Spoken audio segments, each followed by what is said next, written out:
Le Grand Hôtel du Markstein. C'était un lieu touristique pour les vacanciers, mais il a été abandonné.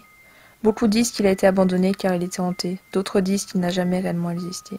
Mais quelle est la vérité? Nous allons le découvrir ensemble dans cette vidéo. L'histoire du Grand Hôtel.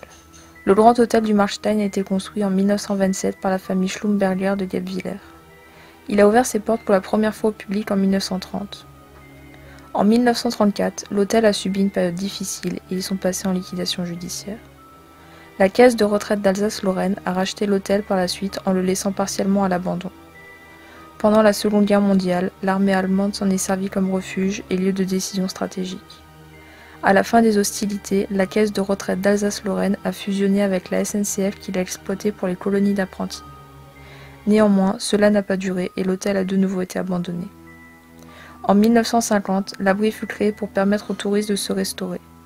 Ceci n'a pas été très fructueux et il a donc été fermé pendant des années. Dans le courant des années 1960, le Grand Hôtel a finalement été racheté par l'association Tourisme et Travail dans le but d'y créer un centre de vacances populaire. Le centre de vacances ne disposait que de 300 lits et les aménagements n'étaient pas aux attentes des clients. L'association a donc créé une collaboration avec une quinzaine de comités d'entreprise dont Air France. Le plan de modernisation prévoyait d'importants aménagements, entre autres une piscine couverte.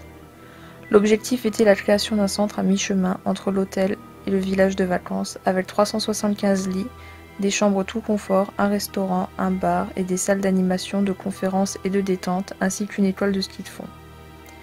L'inauguration du village de vacances, appelé Les Crêtes, a eu lieu au courant du mois de mai 1972. Bien que l'hôtel ait pu accueillir entre 1973 et 1985 entre 800 et 1000 jeunes et retraités dans l'année, l'exploitation était déficitaire. La commission de sécurité régionale a ordonné la fermeture effective des Crêtes le 19 juin 1994.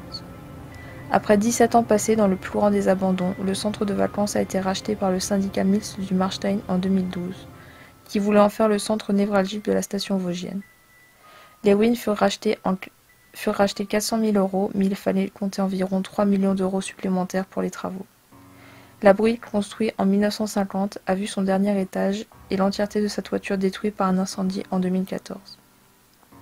Aujourd'hui, cette majestueuse demeure est encore et toujours à l'abandon.